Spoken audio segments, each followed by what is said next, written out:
क्षितिज भाग 2 कक्षा 10 मानवीय करुणा की दिव्य चमक। यहाँ पर लेखक फादर बुल्के के संपर्क में आते हैं, उनके जीवन से प्रभावित होते हैं और वो फादर बुल्के जो है पादरी बनते हैं और भारत की संस्कृति से जुड़ते हैं, यहाँ की हिंदी से जुड़ते हैं और लोगों को दिशा देते हैं। इसी से संबंधित यहाँ पे इस पाठ पे सार किया गया है। पाठ का सार इस प्रकार है। प्रस्तुत पाठ में लेखक ने फादर बुल्के के जीवन का चित्रांकन किया है। फादर बुल्के का जन्म बेल्जियम के रेम्स चैपल में हुआ था। वे इंजीनियरिंग की पढ़ाई छोड़ने के बाद पादरी बनने की विधिवत शिक्षा ली। भारतीय संस्कृति के प्रभाव में आकर भारत आ गए। बुल्के के पिता व्यवसायी थे, एक भाई पादरी था तथा एक भाई परिवार के साथ रहकर काम करने वाला था। एक बहन भी थी जिसने बहुत दिन बाद शादी की। माँ की उन्हें बहुत याद आती थी। उनकी चिट्ठियाँ अक्सर उनके पास आती रहती थी। उन पत्रों को वो अपने मित्र रघुवंश को हमेशा दिखाते रहते थे। भारत में उन्होंने जेसुइट संघ में 2 साल तक पादरियों के बीच रहकर धर्माचार की शिक्षा प्राप्त की। 9-10 वर्ष दार्जिलिंग में रहकर अध्ययन कार्य किया। कोलकाता में रहते हुए बीए और इलाहाबाद से एमए की परीक्षा उत्तीर्ण की। हिंदी से उनका अत्यधिक लगाव रहा। उन्होंने प्रयाग विश्वविद्यालय के हिंदी विभाग से सन 1950 में शोध प्रबंध राम कथा उत्पत्ति और विकास, ये उनका शोध का विषय है, राम कथा उत्पत्ति और विकास। रांची में सेंट जोवियर्स कॉलेज के हिंदी तथा संस्कृत विभाग के विभागाध्यक्ष के रूप में उन्होंने काम किया। बुल्के ने मार्टिन लिंक के प्रसिद्ध नाटक ब्लू बर्ड का रूपांतरण नीला पक्षी के नाम से किया। बाइबिल का हिंदी अनुवाद किया तथा एक हिंदी अंग्रेजी कोश तैयार किया। वे भारत में रहते हुए 2-4 बार ही बेल्जियम गए। लेखक का परिचय बुल्के से इलाहाबाद में हुआ, जो कि दिल्ली आने पर भी बना रहा। लेखक उनके महान व्यक्तित्व से बहुत प्रभावित थे, जिससे उनके पारिवारिक संबंध बन गए। वे एक बार रिश्ता बनाते तो तोड़ते नहीं थे। उनकी चिंता हिंदी को राष्ट्रभाषा के रूप में देखने की थी। वे हिंदी भाषियों को ही हिंदी की उपेक्षा करने पर झुंझलाते और दुखी हो जाते।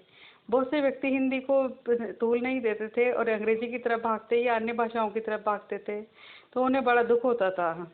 वे चाहते थे कि हिंदुस्तान में रहने वाले हिंदी को ही महत्व दें। लेखक के पत्नी और बेटे की मृत्यु पर बुल्के द्वारा सांत्वना देती हुई पंक्ति ने लेखक को अनोखी शांति प्रदान की। फादर बुल्के की मृत्यु दिल्ली में जहरबाज से पीड़ित होकर हुई। अंतिम समय में उनके दोनों हाथ की अंगुलियां सूज गई थी। दिल्ली में रहकर भी लेखक को उनकी बीमारी और उपस्थिति का ज्ञान न होने से अफसोस हुआ। 18 अगस्त 1982 की सुबह 10 बजे कश्मीरी गेट निकलसन कब्रगाह में उनका ताबूत एक नीली गाड़ी से रघुवंश जी के बेटे परिजन राजेश्वर सिंह और कुछ पादरियों ने उतारा और अंतिम छोर पर पेड़ों की घनी छाया से ढके कब्र तक ले जाया गया। वहां उपस्थित लोगों में जैनेन्द्र कुमार, विजेंद्र स्नातक, अजीत कुमार, डॉक्टर निर्मला जैन, इलाहाबाद के प्रसिद्ध वैज्ञानिक डॉक्टर सत्य प्रकाश, डॉक्टर रघुवंश, मसीही समुदाय के लोग और पादरीगण थे। फादर बुल्के के मृत शरीर को कब्र पर लिटाने के बाद रांची के फादर पास्कल तोयना ने मसीही विधि से अंतिम संस्कार किया और सबने श्रद्धांजलि अर्पित की। लेखक के अनुसार फादर ने सभी को जीवन भर अमृत पिलाया, फिर भी ईश्वर ने उन्हें जहरबाद द्वारा मृत्यु देकर अन्याय किया। लेखक फादर को ऐसे सघन वृक्ष की उपमा देता है जो अपनी छाया, फल, फूल और गंध से सबका होने के बाद भी अलग और सर्वश्रेष्ठ था। इस चित्रांकन को करने वाले हैं लेखक हमारे सर्वेश्वर दयाल सक्सेना। इनका जन्म 1927 में बस्ती उत्तर प्रदेश में हुआ। इनकी उच्च शिक्षा इलाहाबाद विश्वविद्यालय से हुई। अध्यापक, आकाशवाणी में सहायक प्रोड्यूसर, दिनमान में उप संपादक और पराग के संपादक रहे। ये बहुमुखी प्रतिभा के साहित्यकार थे। सन 1983 में इनका आकस्मिक निधन हो गया। इनके प्रमुख कार्य इस प्रकार हैं: कविता संग्रह, काठ की घंटियां, कुआनो नदी, जंगल का दर्द, खूंटियों पर टंगे लोग। उपन्यास, पागल कुत्तों का मसीहा, सोया हुआ जल, कहानी संग्रह, लड़ाई। नाटक बकरी। बाल साहित्य भो भो खो खो, बतूता का जूता, लाख की नाक।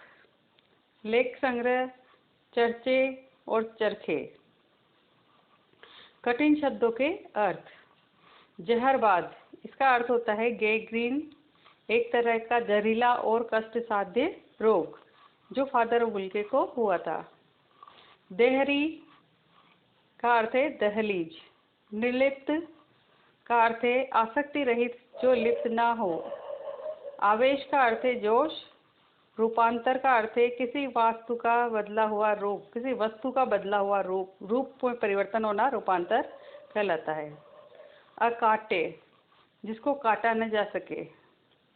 विरल, काम मिलने वाली, कम मिलने वाली। विरल, विरल जो यानी कि बहुत कम मात्रा में उपलब्ध हो या बहुत मुश्किल से उपलब्ध हो, उसको विरल कहते हैं। करील, झाड़ी के रूप में उगने वाला एक कंटीला और बिना पत्ते का पौधा। गौरिक वसन, साधु द्वारा धारण किए जाने वाला गेरुआ वस्त्र। श्रद्धानथ, प्रेम और भक्ति युक्त पूज्य भाव। रसों, रगों का मतलब होता है कि रगों में इसका खून बह रहा है, इस तरह से बोलते हैं हम। तो रगों में मतलब है इसकी नसों में। अस्तित्व, अस्तित्व का अर्थ है स्वरूप। चोगा, चोगा का अर्थ है लंबा ढीला ढाला, आगे से खुला मर्दाना पहनावा। साक्षी, साक्ष्य का अर्थ है गवाह। गोष्ठियाँ, गोष्ठियाँ अर्थ है सभाएं। वात्सल्य, वात्सल्य है ममता का भाव। देह, शरीर। उपेक्षा, ध्यान न देना, अपनत्व, अपनाना। संकरी, कम चौड़ी पतली। संकल्प, इरादा। इसी के साथ ही यहाँ पे पाठ आपका समाप्त होता है।